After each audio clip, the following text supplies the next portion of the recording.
শিয়ালদহ বিভাগ level crossing গেটগুলিতে নিরাপত্তা বিধি কঠোরভাবে মেনে চলার আহ্বান জানিয়েছে।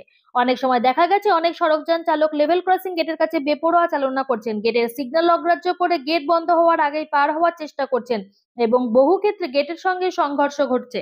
এই ধরনের বিপজ্জনক আচরণ কেবলমাত্র চালক ও অন্যান্য পথচারীর জীবনের জন্য হুমকি নয়, বরং রেল ও সড়ক পরিবহন ব্যবস্থাতেও বড় রকমের বিঘ্ন ঘটায়। গেটের ব্যারিয়ার ও অন্যান্য পরিকাঠামোর ক্ষয়ক্ষতি ট্রেন চলাচলে দেরি ঘটায় এবং হাজার হাজার যাত্রীর ভোগান্তির কারণ হয়।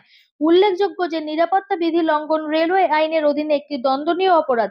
পূর্ব রেল লেভেল ক্রসিং এর নিরাপত্তা বিধি লঙ্ঘন রুখতে সর্বাত্মক প্রচেষ্টা চালাচ্ছে, তাই শিয়ালদহ বিভাগ সকল নাগরিক এবং যাত্রীদের কাছে আবেদন জানাচ্ছে লেভেল ক্রসিং গেটের কাছে সর্বোচ্চ সতর্কতা অবলম্বন করার এবং কঠোরভাবে নিয়ম মেনে চলার। গেট ভেঙে পার হওয়ার ঘটনা গুরুতর দুর্ঘটনার কারণ হতে পারে এবং এতে নিজের ও অন্যের জীবন বিপন্ন হতে পারে, অনেক ক্ষেত্রে প্রাণঘাতীও। এই ধরনের ঘটনা ট্রেনের সময় অনুবর্তিতাকে মারাত্মকভাবে প্রভাব ফেলে। এছাড়া রেল সম্পত্তি, বিশেষত লেভেল ক্রসিং এর বুম ব্যারিয়ার ক্ষতিগ্রস্ত করা রেলওয়ে আইনের 160 ধারার অধীনে একটি অপরাধ এবং এই অপরাধে জড়িত ব্যক্তিদের বিরুদ্ধে কঠোর আইনি ব্যবস্থা নেওয়া হবে।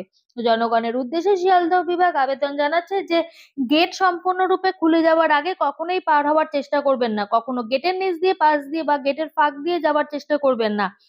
সবসময় সিগন্যাল এবং সতর্কীকরণ লক্ষণগুলোর প্রতি সজাগ থাকুন। শিশু ও নতুন চালকদের লেভেল ক্রসিং নিরাপত্তা সম্পর্কে সচেতন করুন। জনগণের সহযোগিতা রেল চলাচলকে আরো মসৃণ এবং নিরাপদ করবে এবং সবার অমূল্য জীবন রক্ষা করবে। ব্যুরো রিপোর্ট, আমার বাংলা নিউজ।